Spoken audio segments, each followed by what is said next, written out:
Asalning ishiga hayotim kabi aralashib qolmasmi deb o'ylagan ma qulamlik tashvish doklati hozir ko'rsatib qo'ymiz sizlarga. 25 yillik mushu Hasalchi akamizniki eg'izdan chiqqan gaplarni anglab, bu hasalchilikdagi yuchuq, hiligarlik, kalla o'ynatishlarni anglab, eng oxiri yana Uzamningki mush fensillari aldinib qolmiskan. Uzamning fensillari bu bundan asaldığında başka ders yapmamız degan bir ümitlerim bilen fakat eskertip koydum.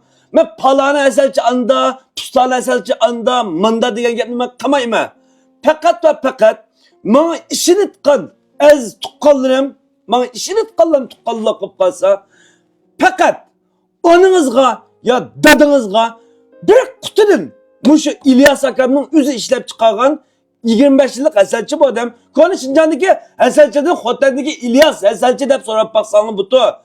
Mushu akimiz o'zi ishlab chiqargan Hasal mani o'zi haqiqiy pishqan Hasal aka. Pishqan Hasal, yattaqdan pishqan Hasal.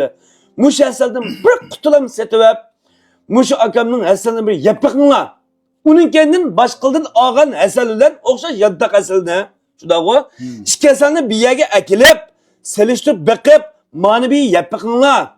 Ay yana birini yap bakınla. Aşın alam diyelim mi?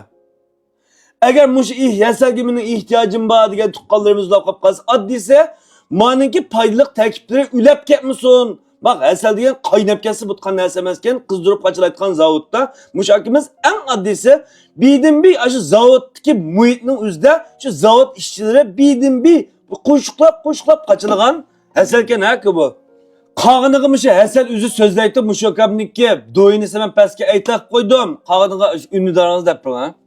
Ünlüdarım 187'de 0903 94 54. Yani bir sayını tuqqanlı muhakimizin özü asası pişqan Hasallarlam hepilişdi.